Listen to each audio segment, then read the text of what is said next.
अस्सलामुअलैकुम रहमतुल्लाहि व बरकातुहू। ये नाज़रीन मोहतरम आपको अभी नवाखानी और आज़ादारी जो कि ईरानी जैसे भी करते हैं अपनी आज़ादारी और मातमदारी नवाखानी को आपको दिखाएंगे। हरम हज़रत करीमा अहले बैत बाबराज फाउंडेशन को ईरान की तरफ से आप ये लाइव आज़ादारी और लाइव मातमदारी नवाखानी जो आप देखेंगे इंशाअल्लाह। और मुसदारी हज़रत करीमा अहले बैत जो कि आज की शहादत की शब में मुसदारी देने आए हुए हैं और आपको दिखाएंगे कि जिस तरह वो मातमदारी और पाकिस्तानी मोमिन ज़ाहिरीन यहाँ पे तशरीफ़ फरमाए आपको दिखाएंगे।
در محضر کریم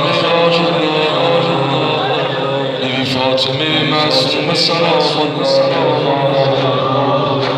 این دلیل تحسرات قبول نگردار. اللهم عجل لبیک الفرج عجل لبیک الفرج عجل لبیک الفرج. این آیه شریفه را بخونید.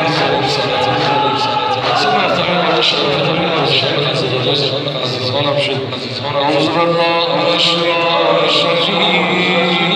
أما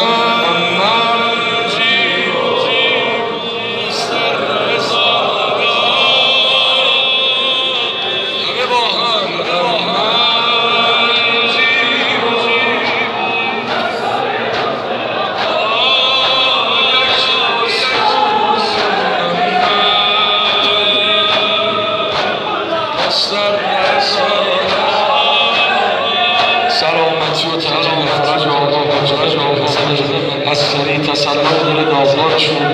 هرچقدر ارادت دارید به این خاندان و به این زوات مقدسه بلند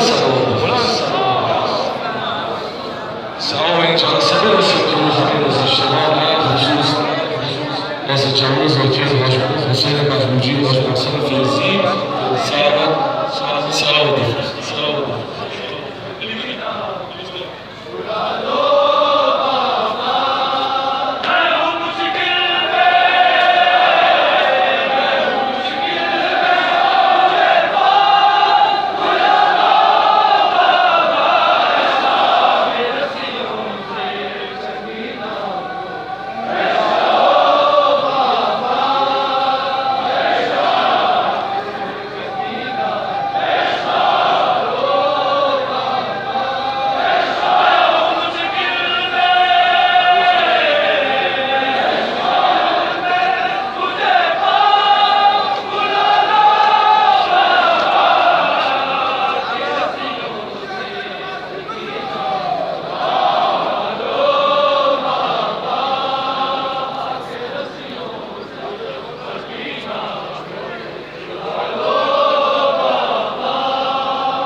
دروازه باز میکنن